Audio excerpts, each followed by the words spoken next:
maior concorrência que você tem hoje não é uma IA, não é o seu colega de profissão, não é o governo, não é nada disso. Por mais que a gente às vezes queira que seja, né, a gente pense, a IA não faz o que eu faço. Ela não veio para fazer o que você faz, ela veio para melhorar processos, não o resultado em si.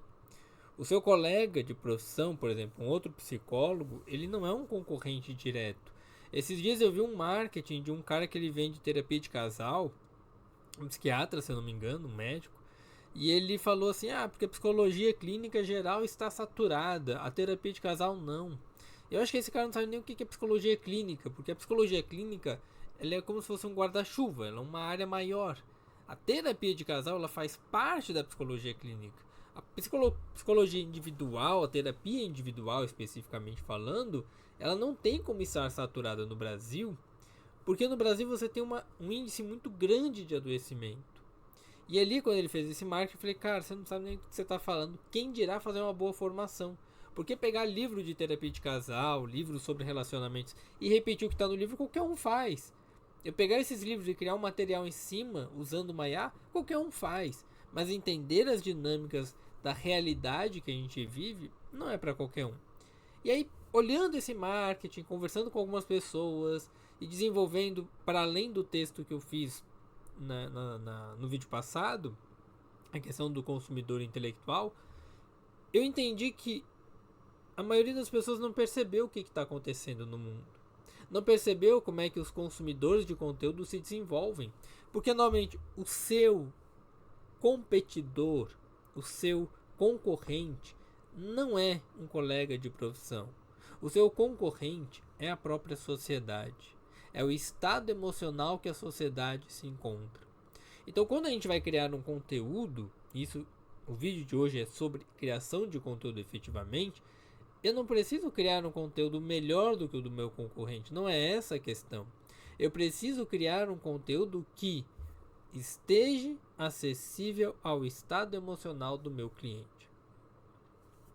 Quando a gente entende esse processo, entende que aquela pessoa ela está ali olhando o celular e ela não está procurando conteúdo intelectual, ela não está procurando um profissional da psicologia, ela não está procurando um cara do marketing, ela não está procurando isso.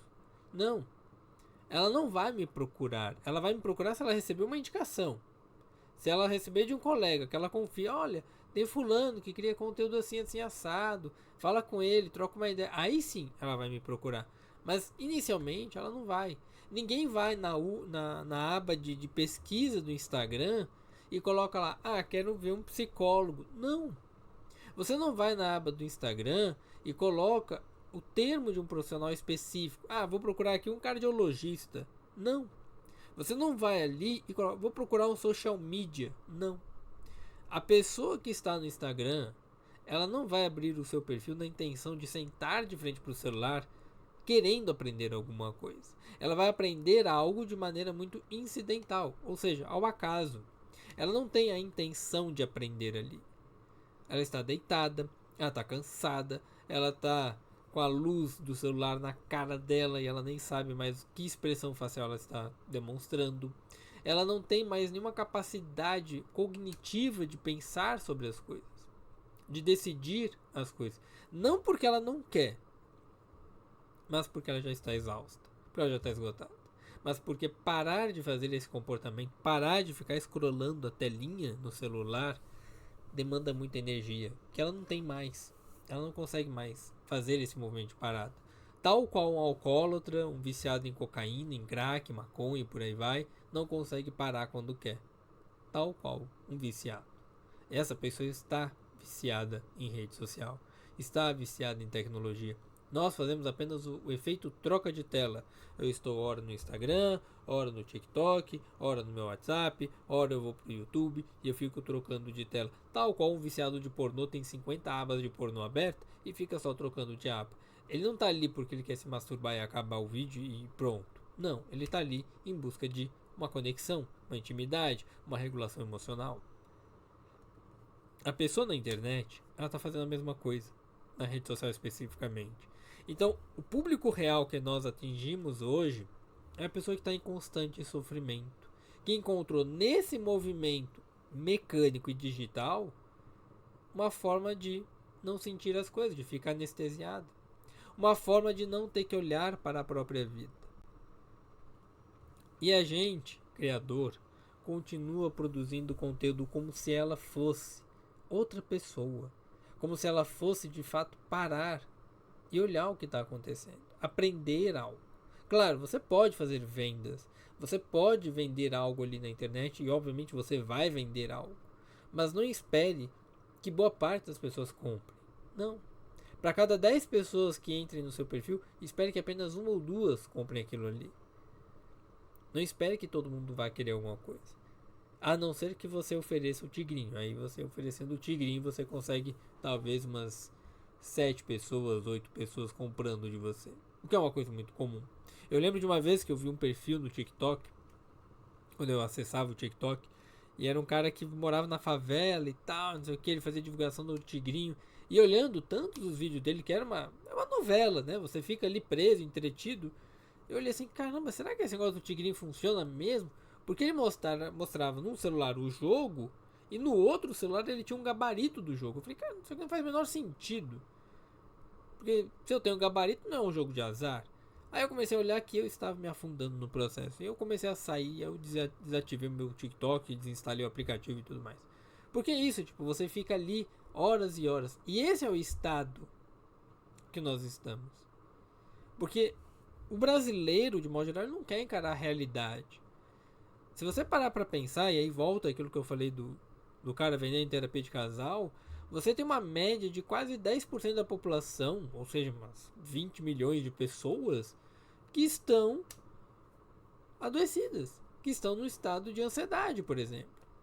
Você também tem, acho que é cerca de quase 10 a 12, eu não vou lembrar de cabeça, mas é um número por aí, então considere 7 a 8% da população depressiva, diagnosticada com depressão. E segundo a OMS, 30% pelo menos dos nossos trabalhadores estão com burnout. Eu aposto que esses números são bem maiores. Porque a gente não está considerando aqui subdiagnóstico, não estamos considerando pessoas não diagnosticadas, nem nada do tipo. Apenas aqueles que têm de fato um laudo. Então para pensar que 10%, vou arredondar, quase 50% da população, somando todos os diagnósticos, estão oficialmente adoecidos. Seja por uma questão de burnout, estresse do trabalho, seja por uma questão de ansiedade ou uma questão de depressão. 50% da população está adoecida. Se eu pegar o meu Instagram agora, eu tenho cerca de 900 seguidores que... Cadê? Se eu pegar aqui, eu tenho 922 seguidores. Quer dizer que metade deste valor, e aqui eu vou puxar para baixo, 900, 450 pessoas que me seguem estão completamente adoecidas. Completamente. Dessas 450, quantas de fato vão fazer terapia? Quantas de fato vão buscar melhorar a própria qualidade de vida? Quantas vão querer estar ali para melhorar? Ah, mas se você fizer um conteúdo bom, elas vão querer consumir, elas vão querer fazer as coisas. Concordo, mas o que é um conteúdo bom? Se você parar para pensar aqui, trazendo aquilo que o Daniel Kahneman traz pra gente, o sistema rápido e devagar, o sistema rápido, que é o sistema 1, ele é um sistema automático. Essa pessoa ela está no automático, ela está aqui na internet, scrollando. Não é à toa que você tem que fazer um gancho forte, som alto, uma mudança de ângulo na câmera, uma imagem diferente. A imagem que eu passo aqui para vocês, nesse tipo de vídeo, para o Instagram, que é inclusive onde eu também crio conteúdo, ele não chama atenção. Não chama. Eu não grito na tela. Mas se eu gritar, se eu mudar a rotação de voz, se eu mudar o estilo de vídeo, se eu aparecer pelado, se eu aparecer com uma peruca, se eu aparecer de alguma outra forma diferente, aí sim eu estou ativando o quê? O sistema 2, que é um sistema deliberado. É um sistema onde a pessoa ela precisa parar para pensar, parar para consumir.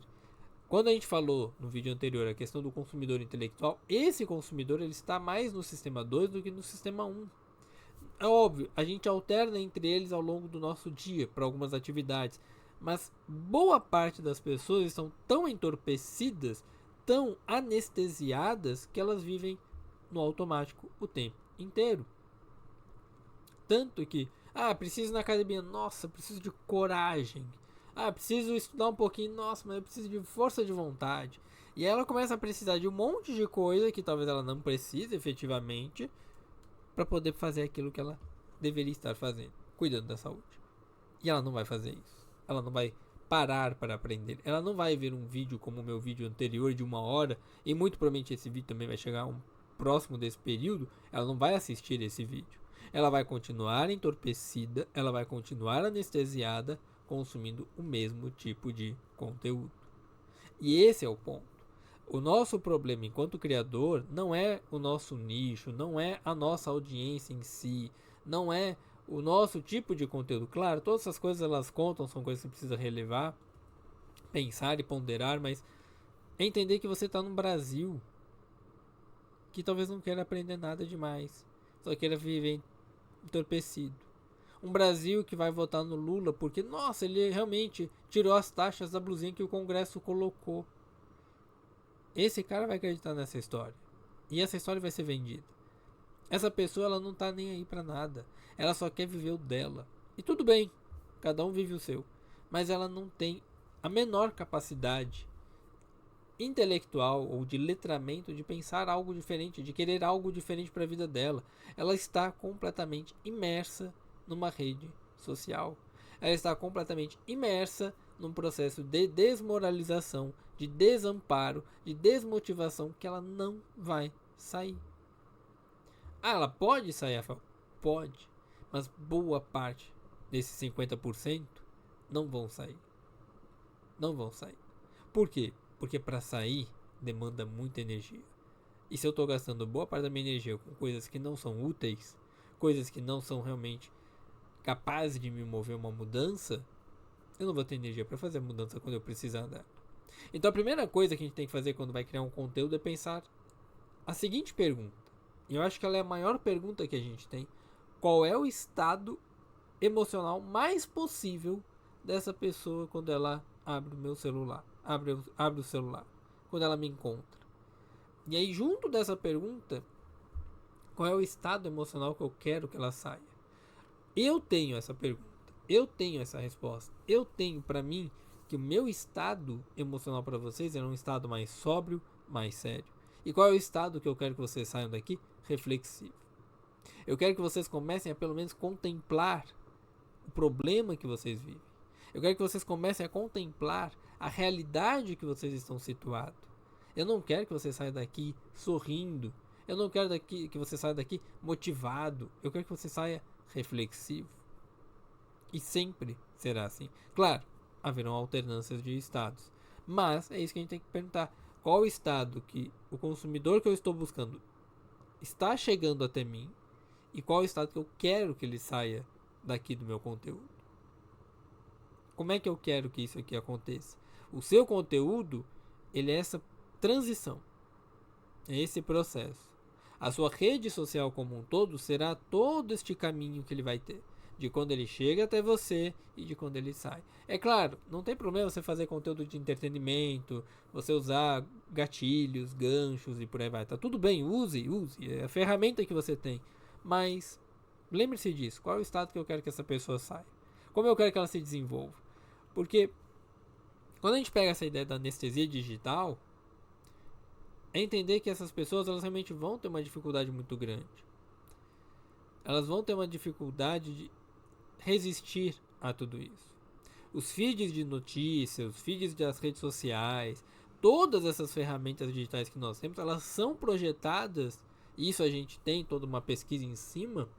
Tem um autor que ele escreveu o livro Irresistível, um livro de capinha amarela e tal, Adam Alter, alguma coisa nesse sentido, o nome dele, e ele fala muito sobre isso. Ele fala assim: todas as notícias, todos os feeds, as redes sociais, elas são feitas, são projetadas para explorar o seu circuito dopaminérgico, para explorar o seu estado emocional. Não é a questão da liberação da dopamina em termos de expectativa, né, do resultado em si, mas sim do que eu espero daquilo ali que eu quero, né, do processo anterior ao resultado. E aí é o que acontece? Eu tô lá no Instagram zapeando, né, scrollando a tela. O que acontece? Ora eu tenho uma coisa boa, ora eu tenho uma coisa ruim. Ora eu tenho uma coisa boa, ora uma coisa ruim.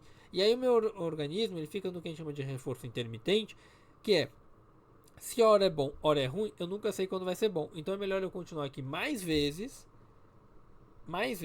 eu gero uma sensação de antecipação para que eu tenha mais coisas boas. Ah, mas tem coisas ruins?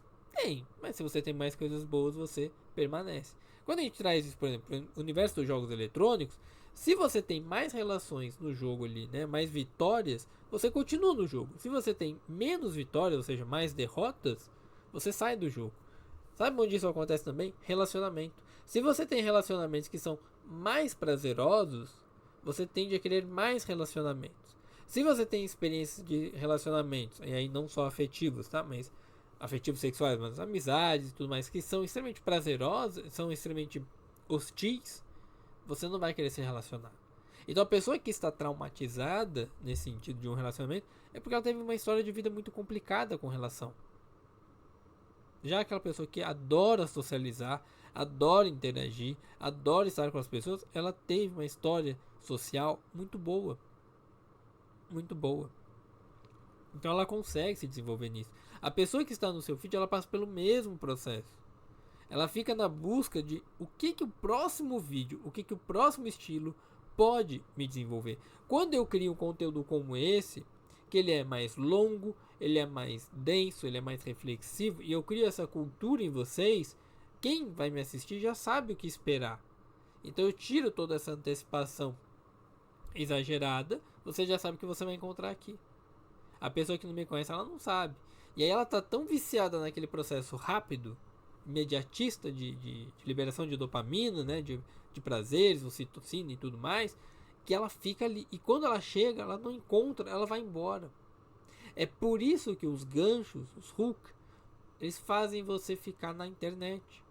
Se não tem essas megas edições, você não fica. Um dia eu fui assistir um vídeo de anime, 9 minutos. Deu 3 minutos, eu tava cansado, porque o cara tinha metido um monte de edição, um monte de coisinha na tela, um monte de estímulo. Eu falei, cara, não dá. Eu só quero ouvir sua mensagem. O que eu fiz? Tirei a cena e deixei só o áudio. Deixei só o áudio. Pronto. Porque eu não quero hiperestimulação, eu não quero esse excesso de informações. E novamente, rede social foi feita para ser assim, hiperestimulante. Não é à toa que você anda tão cansado.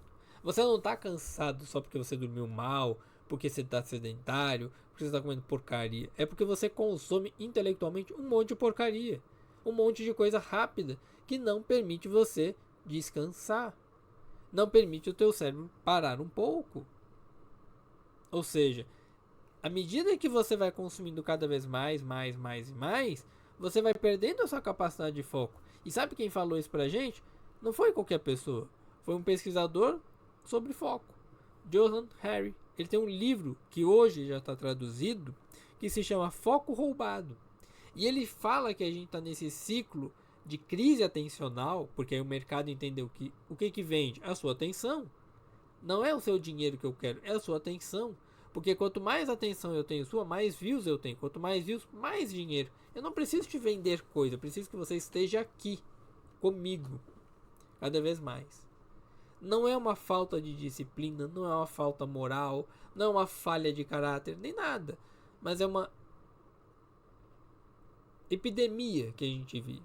Uma epidemia de pessoas completamente desfocadas, produzidas pelos ambientes digitais que são projetados para o seu desfoque, projetados para que você continue consumindo cada vez mais. Então entenda, o seu esgotamento muitas vezes é porque você está aqui na rede há muito tempo. Não é você consumir o conteúdo da rede, não é esse o problema. É estar aqui consumindo conteúdo acelerado, conteúdo intenso, conteúdo cheio de estímulo, por horas. Por horas. Eu lembro quando lançou o filme do Hobbit, que ele lançou numa velocidade de 60 FPS, acho que foi o primeiro filme que a gente teve no Brasil a 60 FPS, que é uma velocidade um pouco mais rápida, né? São mais frames por segundo. E o pessoal saiu, cara, filme acelerado. Eu falei, não é acelerado. Isso é o normal que a gente deveria ter. A maioria dos filmes são 30 FPS. Então acaba, na época, né? Acaba que são filmes mais lentos. Os desenhos, a mesma coisa, claro. Desenho antigamente não tinha tanto corte porque era tudo feito à mão. Hoje é tudo computadorizado, tem 50 milhões de cortes em 2 minutos. Mesma coisa, tem muito mais estímulo, muito mais informação rodando. Porque entenda, não é que as pessoas escolhem ficar no celular, elas estão condicionadas, estão viciadas. As pessoas ficam porque elas não conseguem parar. Parar um comportamento exige uma capacidade regulatória muito grande e que a maioria das pessoas não tem, porque estão esgotadas. Você sai comprando coisas ali no impulso porque você está esgotado. Você está tão cansado que você não consegue pensar sobre. Eu estava, desde domingo, eu estava com uma lista de livros na Amazon, pensando em comprar algumas coisas e tal. E aí na segunda-feira veio uma promoção de Book Friday. E falei, caramba, né? Eu esquenta Book Friday. Falei, pô, a promoção é só na sexta e os caras já estão aqui na segunda-feira metendo promoção. Botei tudo que eu queria, deu uns R$ 1.000 de livro. Eu falei, putz, R$ 1.000, cara. Eu já comprei livro, eu já tenho muitas coisas para ler, não preciso de mais. E ficou. Segunda, terça, quarta. Quando foi quarta, início da tarde ali, eu cheguei pra minha esposa e falei assim: escolhe 2 para mim, por favor. Tinha uns 8 livros já. Já tinha ido e voltado em vários. Ela escolheu 2. Aí ficou aqueles 2. Eu fiquei olhando assim: ah, dá R$ 200. De 1.000 para 200, ok. Porque eu percebi que eu não estava com a mesma capacidade deliberativa de escolher de fato o que eu precisava. E aí, com 2 livros, e aí a gente foi tirando os outros, não só desselecionando eles, né? Eu li assim, eu falei, cara, mas são 2 livros, tá, beleza. Aí eu comecei a ler as análises, os reviews, e aí comecei a avaliar se realmente fazia sentido ou não. Aí eu olhei assim, eu falei, chegou na hora da pós-expediente, na hora de dormir, eu falei, não vou comprar, não preciso. Tirei do carrinho, pronto. Eles acabaram a promoção, não tem mais, o esquenta. Agora talvez só na sexta. Que é isso que a rede faz. Ela coloca você no gatilho de compra imediata, tira aquele gatilho e volta logo depois. Porque se você se arrepender, você consegue pegar de novo. E pronto, falei, cara, não preciso. Mesma coisa, ia comprar um jogo, falei, cara, não tô jogando agora. Tô jogando outras coisas que eu já tinha que ter jogado antes e tal. E aí, novamente, às vezes você não consegue se regular, você vai ter que pedir ajuda para alguém te ajudar nesse processo de regulação também. Tal qual uma criança. Porque é assim que nós estamos sendo. Nós estamos nos desenvolvendo para ficar cada vez mais infantilizados. Quando você começa a entender esse processo, você percebe que dá para mudar o comportamento. Você percebe que o teu consumidor ele não engajou no teu conteúdo à toa. Ele não engajou porque o teu conteúdo é bom, ele engajou porque está reativo. Está reativo ali. Ela não está desinteressada. Ela não está interessada, ela só está reagindo ao que acontece. E aí é uma coisa que a gente pode até avaliar de... Eu pego um conteúdo que eu tenho, quais são nos seus 3 primeiros, 5 primeiros segundos, o que essa pessoa sente quando ela consome? Os 3 primeiros segundos dela. Se eu tivesse, e aí você se coloca nesse lugar, se eu tivesse exausto, com ansiedade, sem paciência e tal, eu pararia nesse conteúdo que eu estou criando? Não. Tudo bem, você pode não querer que essa pessoa pare. Eu não quero que qualquer pessoa pare no meu conteúdo. Eu quero que pessoas que realmente querem se desenvolver parem aqui. Então você começa a avaliar aquela ideia de o que o meu conteúdo gera de sensação, de estado emocional. E a partir dali eu começo a definir. Essa pessoa no estado emocional X, ela pararia no meu conteúdo?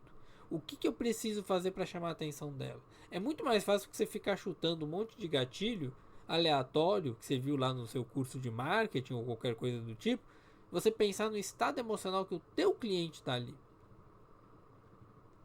No meu caso, são pessoas que estão num estado emocional muito amplo. Então eu preciso definir quem eu quero. Se eu vou falar de terapia de casal, por exemplo, o homem não vai procurar terapia de casal. O homem não faz terapia como antigamente. Ele mudou, obviamente, ele consome mais. Mas não é a mesma coisa. Terapia de casal é relativo. Então, quem é o meu nicho? Quem é o meu público? Quem é a minha persona? Tudo isso eu começo a me responder. Mas mais do que definir essa pessoa em termos de geográficos, econômicos, coloco no estado emocional também. Qual é o estado emocional médio dessa pessoa? que eu estou querendo vender? Qual é o estado emocional de uma pessoa que vai procurar terapia de casal? Ela está em conflito, está em crise, está em problema, ela não está bem, não está tudo certo. Então eu começo a vender para isso. Eu começo a usar gatilhos e emoções associadas a isso que eu quero que ela transmita para mim, que ela chegue para mim. Sabe quem entendeu isso muito bem? O pessoal que faz entretenimento. O pessoal que cria conteúdo de entretenimento é o pessoal que mais consegue, entre aspas, vender essa carga atencional, porque eles entendem isso. Estamos aqui vendendo o jogo do Resident Evil, por exemplo, né? Estamos na alta do Resident Evil. Vou criar conteúdo baseado em Resident Evil. Nossa, vai ter o seriado do Harry Potter, as pessoas estão falando dele de novo. Vou fazer conteúdo baseado em Harry Potter. Caramba, vai vir um novo negócio do Senhor dos Anéis. Vou fazer conteúdo baseado no Senhor dos Anéis. Tem um carinha que eu sigo, que ele é nerd, ele sempre fala de heróis, vilões, algumas coisas nesse sentido, do mundo geek. E hoje eu acabei vendo um vídeo, ontem à noite na verdade, e ele falou de um herói que, cara, há muito tempo eu não escutava. É o Spawn. É um dos maiores anti-heróis que nós temos. E há muito tempo eu não via. Quando ele começou a falar o vídeo, não é o tipo de vídeo que eu fico muito tempo, mas no que ele mencionou o Spawn, eu falei, caramba, deu um gatilho. Porque o Spawn foi um dos primeiros HQs que eu li na minha vida, junto com meu irmão. Então são coisas que tipo de lembrança eu quero trazer para essa pessoa, que tipo de sensação, que tipo de gatilho emocional eu quero gerar nela. Não é o gatilho que eu quero que prenda ela. É o gatilho que eu quero que ela tenha ao longo do processo. Ou, melhor dizendo, o estado emocional que eu quero que ela tenha. E aí, nesse caso desse vídeo especificamente, o cara ia colocando pequenos trechos de uma HQ específica ali do Spawn, que curiosamente eu tenho na minha memória muito fresca. Quando veio esse impulso, né, da memória. Falei, caramba, você colocou exatamente aqui. Me marcou também. Então, quando eu crio conteúdo, eu preciso pensar qual é a intenção que eu tenho aqui. O que eu quero que esse consumidor sinta ao longo do meu vídeo. O que eu quero que ele pense. O entretenimento, quando ele é feito com inteligência, ele não é apenas uma forma de anestesiar. Ele também me permite nomear as coisas, ele também me permite regular as coisas, ele também me permite reconhecer as coisas. Por isso que conteúdos, mesmo numa sketch de entretenimento, tem um nome específico para isso, acho que é infotretenimento, que é o entretenimento de informação. Aquela ideia, por exemplo, acho que é a Mary Kruger que fala, né, ela fala muito de nutrição, de questões alimentares ali, de vírus e ciência. E ela traz de uma forma muito humorística, porque ela veste uma roupa de personagem. Então ela botou, por exemplo, a roupa do Hantavírus e tal, e fez um vídeo sobre ele. Ela está fazendo um entretenimento informacional. Ela chama a sua atenção pela roupa e pelos estados emocionais que ela gera ali, e ela traz uma informação útil. Tem um carinha que ele se chama, acho que é Devil Talks, o nome do perfil, ou o quadro que ele faz, pelo menos, a sketch, que é ele conversando com o diabo, nesse sentido, o ser humano normal conversando e o diabo lá com os olhos escuros e tal, e sempre um diálogo mais aprofundado, mais reflexivo, esse similar ao que eu faço, só que é que eu faço sozinho, é você olhando só pra mim. Lá é como se fossem duas pessoas e você olhando de fora. Aqui é como se eu conversasse com você de modo mais direto. Então, todos esses processos, eles são processos emocionais que você precisa avaliar quando vai criar um conteúdo. Como eu quero falar com o meu público? Como eu quero falar com o meu cliente? Como eu quero que ele se sinta? Esse tipo de conteúdo, que é o entretenimento informacional, ele pode ser terapêutico. Ele pode ser interessante porque ele desenvolve uma percepção de mudança, de que não estamos sozinhos nessa experiência. E aí a pessoa ela se sente melhor, se sente acolhida, e ela não sai dali pesada, reflexiva, ponderando e tudo mais. Ela sai dali de uma forma mais, opa, legal. E aí entra um terceiro ponto, que é nós, ao criarmos conteúdos, temos que pensar justamente isso. Beleza, eu já sei qual é o estado emocional que essa pessoa vai chegar, qual é o estado emocional que eu quero que ela saia daqui, como é que eu quero que ela se sinta ao longo do meu conteúdo, mas agora eu preciso pensar que tipo de visão esse conteúdo cria nela. É uma informação? É um dado? É uma experiência? É o quê? Como é que eu quero que ela me perceba? Como é que eu quero que ela note o meu tipo de conteúdo, a minha pessoa? Quando você começa a perceber isso, de como é que esses conteúdos vão sendo gerados, vão sendo aprofundados, você entende que você cria uma percepção emocional nessa pessoa sobre você. E aí, pensa o seguinte: dado, ele te informa sobre as coisas. Ele me dá uma informação. Pode ser útil. A experiência, ela gera um certo nível de reconhecimento. E esse reconhecimento para esse movimento de scrollar a tela. O reconhecimento, eu me reconhecer ali, eu sentir que você me acolhe, eu sentir que você me enxerga, eu sentir que você entende do que você está falando e que é o que eu estou sentindo, faz com que eu consiga parar. A informação por si só, ela não faz eu parar, a não ser que tenha um gancho visual muito forte. A informação por si só ela não faz eu parar de ficar scrollando a tela. Mas o reconhecimento num discurso, numa narrativa, numa informação, faz com que eu, opa, tá falando comigo. Que é o que aconteceu nesse exemplo da HQ. Quando o cara traz só ali, qual o maior anti-herói, não sei o que, foda-se, não quero. E aí ele menciona dentro do processo, porque, olha, você pode falar tal fulano, mas eu sou o Batman. Ele, não, tudo bem, eu sou o Spawn. Ele, que Spawn? Na minha mente, como assim Spawn? Quase ninguém fala do Spawn hoje em dia, apesar de ele ter as HQs ainda. Então é esse processo. Eu reconheço e eu me reconheço no seu conteúdo, eu paro. São essas janelinhas de segundos que fazem com que o seu consumidor pare ali. Pare naquele movimento. Isso é uma coisa que a gente tem dentro de uma ideia de modelo de comportamento, modelagem de modo geral, que o Fogg, o BJ Fogg, ele traz pra gente no livro do Micro Hábitos, que ele fala que os comportamentos, de modo geral, eles vão emergir do encontro que eu tenho entre a minha motivação, a capacidade, que é a ação em si, se a gente for pensar nesse sentido, e o gatilho. A motivação ela antecede porque é uma coisa mais interna. Ela não é uma coisa que acontece no sentido visual, ambiental e me gera o comportamento. Não, a motivação ela sustenta esse comportamento. A capacidade é eu identificar que eu sei fazer isso. Eu sei fazer aquele processo que você está me falando. Eu sei fazer aquele comportamento que você está me falando. E o gatilho é o que desperta a ação acontecer. No estado de esgotamento que a gente está trabalhando aqui, a motivação geralmente está baixa. Porque essa pessoa não tem nem autopercepção. Então, para ela, mudar, não mudar, parar, não parar, não faz o menor sentido.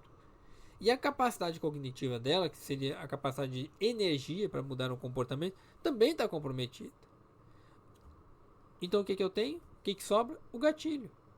O gatilho, ele precisa ser forte, ele precisa ser extraordinário, ele precisa ser intenso. E é isso que faz as pessoas ficarem ali. Eu engatilho elas, perdão. Eu chamo a atenção logo de cara para produzir qualquer tipo de mudança. E aí sim, eu vou trabalhando motivações e capacidades. E é isso que o conteúdo precisa fazer. Ele chama a atenção, depois ele tem que sustentar. Nossa, é óbvio, Rafael, sim. Mas como é que ele sustenta? Estados emocionais. Como eu quero que o meu cliente se sinta ao consumir aquilo ali. Porque entenda, o scrollar de tela que você faz, ele só vai parar mediante o reconhecimento que a gente falou lá atrás. E neste reconhecimento, não é o sofrimento que ela está tendo em si, mas é, olha, eu sei que você está aí. Eu sei que está difícil. E eu fiz esse conteúdo sabendo de você. Sabendo da sua situação. Vem comigo. Vem comigo. Eu vou te ensinar a parar esse movimento. Eu vou te ensinar a melhorar a sua qualidade de vida. Eu vou te ensinar a ter uma resposta melhor dentro do teu processo. O gatilho emocional, ele parte desse processo de experienciação. Qual é a experiência emocional que eu quero que a pessoa tenha com relação a este problema e essa solução? E eu começo a direcionar. Conteúdos que são pixelados, que é um tipo de arte, me chamam muito mais atenção. É um gatilho. Ah, por que sustenta? Porque o pixel art, que é uma coisa lá dos 16 bits, 32 em alguns casos, me chama muita atenção, porque me traz memória afetiva, memória da minha infância. Então, quando a pessoa cria um pixel art, eu já paro para olhar aquele conteúdo. Ele pode ser um conteúdo muito ruim em termos de conteúdo, mas me chama atenção. Quando algo está no estilo anime, a mesma coisa. Você perceber isso em você consegue fazer você mudar o seu comportamento, mudar a sua capacidade. E aí, um ponto pra gente fechar hoje nesse vídeo, que eu não quero me alongar muito mais do que já está longo, é a gente, enquanto criador, perceber isso. Qual é a minha responsabilidade ética? E eu sei que é muito difícil para o marqueteiro pensar nisso, porque ele não foi aprendido a pensar eticamente, de modo geral. Mas qual é a minha responsabilidade ética ao criar um conteúdo? Porque é muito fácil falar assim, ah, não é responsabilidade do criador. Eu não tenho que pensar nisso. O sofrimento é do outro, foda-se o outro, eu só quero dinheiro e acabou. Mas... E que cada um é responsável pelo próprio consumo. Óbvio, é muito fácil eu pensar isso. Mas eu acho essa uma resposta tão simplória de não encarar o problema real. Eu não olhar o peso que eu gero nas pessoas. Eu não olhar o que eu estou transmitindo para elas. Eu não olhar para aquilo que eu estou fazendo com o conteúdo. Da maneira como eu impacto a vida dessa pessoa, dessa audiência. Se eu não consigo parar para ter esse olhar mais responsável, eu só quero dinheiro. E, ok, tudo bem você só querer dinheiro, mas, cara, precisa tanto? Precisa disso tudo? De todos esses apelos? Porque se eu não paro para encarar o peso real dessas decisões, dessas criações que eu faço, quando eu tenho uma audiência, o que eu estou fazendo aqui? Porque o conteúdo que a gente cria, principalmente em escala nesse sentido, ele participa dessa culturalização social que nós temos. Que é mudanças culturais, mudanças de estados emocionais. A gente reforça estados de anestesia. A gente reforça crenças. A gente reforça um monte de coisa. Se eu não parar para entender o que eu estou gerando em você, se eu não decidir o que eu quero que você sinta ao consumir o meu tipo de conteúdo, ok. Mas será que é isso mesmo? Porque você vê o tanto de pessoa que está num vácuo existencial porque ela está aqui, afundada, tal qual no Maria Movediça. O consumo compulsivo que nós temos desses conteúdos, eu acho que é uma das formas mais assim contemporâneas, né, mais atualizadas de estar nesse eterno vácuo de existência. Eu consumo exatamente porque esse consumo não me alimenta, não nutre o meu valor, não nutre minha existência, não nutre quem eu quero ser. E essa fome existencial, ela só aumenta, ela não diminui.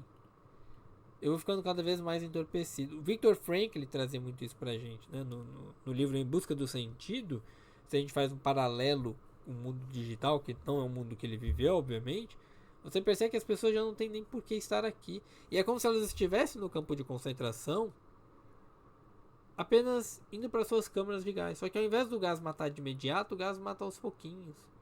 Então a vida vai passando, vai passando, vai passando. O conteúdo que apenas entretém, ele aprofunda essa anestesia. Ele não faz você se desenvolver. Esse conteúdo ele não é neutro. Ele não é inofensivo. Ele está te matando. Aos poucos. Ele é parte do problema. O conteúdo mais reflexivo, mais intelectual, que traz um estado emocional diferente, que oferece um caminho, ele é um conteúdo que gera sentido. E ao gerar sentido, ele gera capacidade de mudança. O conteúdo que é capaz de gerar essa mudança, ele é um conteúdo que vale a pena ser compartilhado. É um conteúdo que vale a pena você mostrar para as pessoas, olha, vamos mudar um pouco a nossa relação com a internet, vamos mudar um pouco a nossa relação com o consumo de conteúdo, de informação. Isso é uma coisa que eu tenho feito muito com o meu conteúdo e a minha maneira de consumir a internet, que é uma auditoria ética sobre aquilo que eu produzo, daquilo que eu consumo. O que eu estou consumindo está me anestesiando ou está me fazendo melhorar? O que eu estou produzindo está anestesiando a minha audiência, meu consumidor, ou faz ele melhorar? Eu acho que esse é um olhar que a gente tem que ter para nossa vida digital. O que eu estou produzindo? E isso que eu produzo, o que gera nas pessoas? Como é que eu quero que elas se desenvolvam? Como é que é a experiência ao estar aqui? Porque se eu não parar para cuidar isso, se eu não parar para ter um cuidado sobre como eu quero consumir a internet, as coisas vão ficando difíceis. As coisas vão ficando complicadas. As coisas vão ficando complicadas. Então para um pouquinho. Eu vou deixar o texto no Substack, lá tem mais algumas informações, tem mais alguns exercícios, tem mais algumas coisas relevantes para vocês. Mas eu quero que vocês saiam com essa ideia de a pessoa que eu estou conversando, qual o estado emocional que ela chega, como eu quero que ela se sinta ao longo do meu consumo e como eu quero que ela saia daqui. Pensa nessas 3 coisinhas. Eu não sou marqueteiro, eu sou psicólogo. Eu estudo no máximo associado ao marketing a experiência do usuário, a jornada do consumidor, a questão de UX e tudo mais. Mas eu não sou especialista na área. Eu sou especialista em comportamento. E eu vejo pessoas se afundando cada vez mais no digital. Não só enquanto criadores, mas também consumidores. Nós estamos cada vez mais viciados aqui. E viciados em coisas inúteis. Coisas que não desenvolvem. E tá difícil você sair. Porque você tá aqui dentro o tempo todo. Então começa a colocar na sua rotina. Eu vou fazer um vídeo sobre isso ainda. Sobre os hábitos que a gente tem que ter para poder ter uma vida melhor. Mas começa a olhar como é que tá o teu consumo. Como é que as pessoas que você segue, as pessoas que você consome, as informações que você obtém, como é que elas estão realmente mudando a sua vida para melhor? Como é que elas estão te direcionando para aquele caminho que você quer? Começa a avaliar isso.